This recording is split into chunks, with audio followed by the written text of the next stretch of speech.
Hello, it's Sunday, so it's time for my mental health vlog, and I apologize that it's a little later than normal, but we actually went to dinner and a movie tonight, so getting home a little late and doing my vlog. This week has been okay. Work has been slow because some really key people that I work with have been on PTO, so there hasn't been a lot for me to do this week, work-wise. And then, of course, my embroidery studio is blown up. So I just try and keep up with it as best I can and have it running during the day. I'm actually working on a custom order right now from a repeat customer that's out of Canada. And every time he does a custom order, it's usually like a $200 to $300 order. So I really can't tell him no. And I don't mind. So my focus this week has actually been on my sexual anorexia.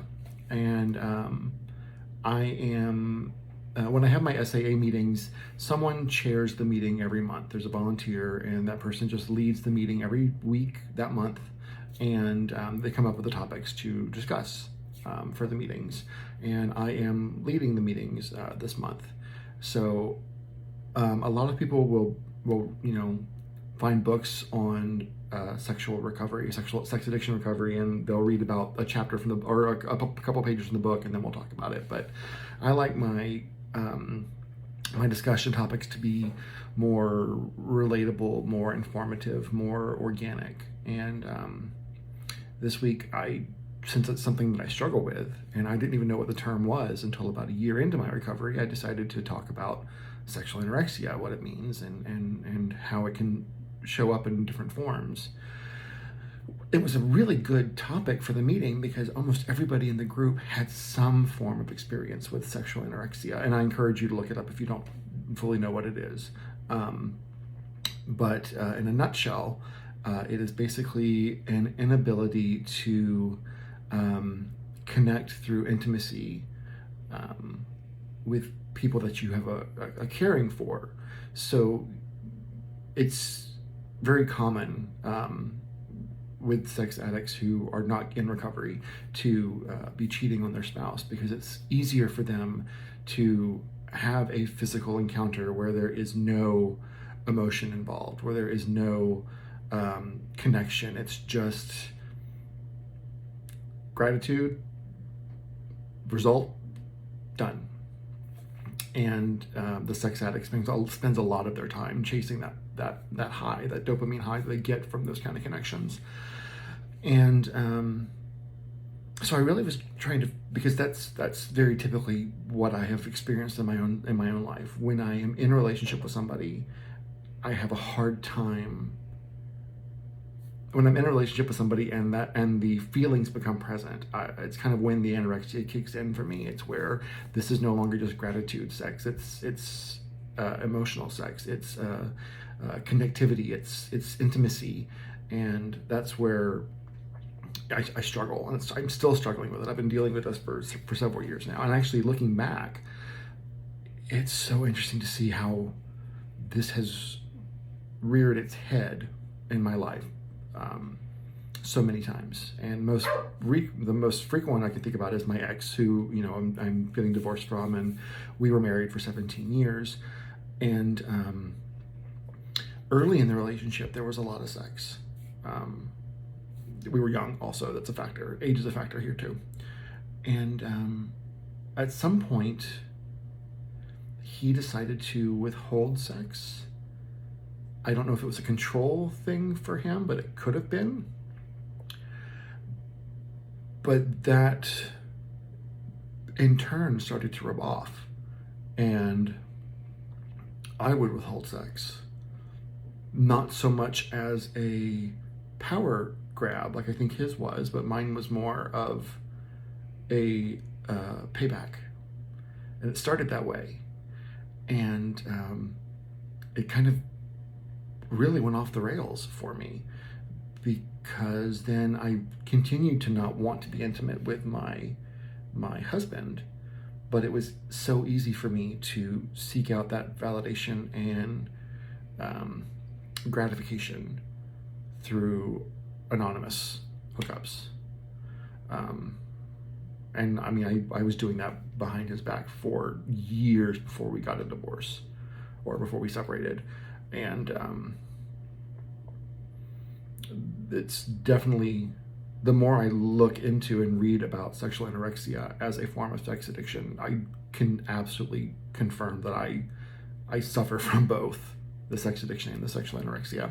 So there's some books I was going to look at an audio book, because we all know I don't read. And I actually have another book that I started reading and really need to finish. So that's my goal for this year, called Erotic Intelligence.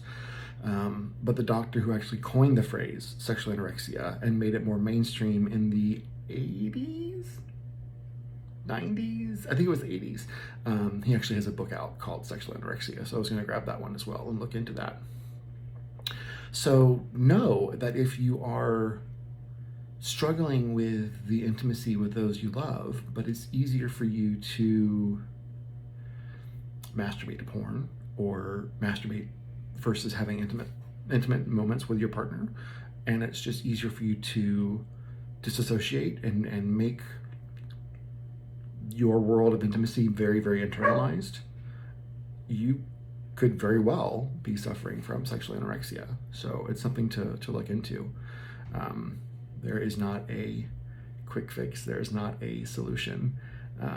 But looking at really, really digging deep this past week on the sexual anorexia topic and digging into how it affected my relationship with my ex, it's definitely something I want to explore with my therapist a little bit more, to find a little bit more about, because I do feel like there can be a solution. I'm confident that there's a solution to my sexual anorexia. I can't fathom that I will live the rest of my life struggling to be intimate with someone that I'm in love with. That's miserable. So I'm confident that there is a solution, and I'm sure it will take a lot of hard work. And I can't be complacent about it as I have been with so many other things. I admit my flaws. I can be complacent. So I'm going to keep digging, keep working, keep trying to find examples of sexual avoidance, intimacy avoidance, not in my current life, but in my past, to try and really, really drill down to triggers and blocks and reasons that things are or are not the way that they are or are not. So definitely digging into that.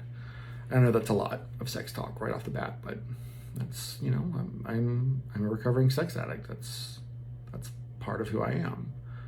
Y'all know me. I don't hide anything. I'm very open and honest about my journey and my recovery, and my sex addiction is a huge part of my journey.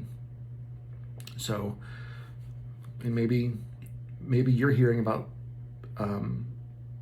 sexual anorexia for the very first time, and it triggers you to go and look it up and maybe learn a little bit about something about yourself.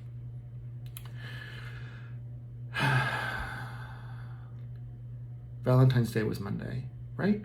What week are we in? Yes, Valentine's Day was Monday. My boyfriend and I did not start the night off very well. We had planned on leaving work early because we were doing painting with a twist at 6. So we had to leave work early to get any kind of food before painting with a twist.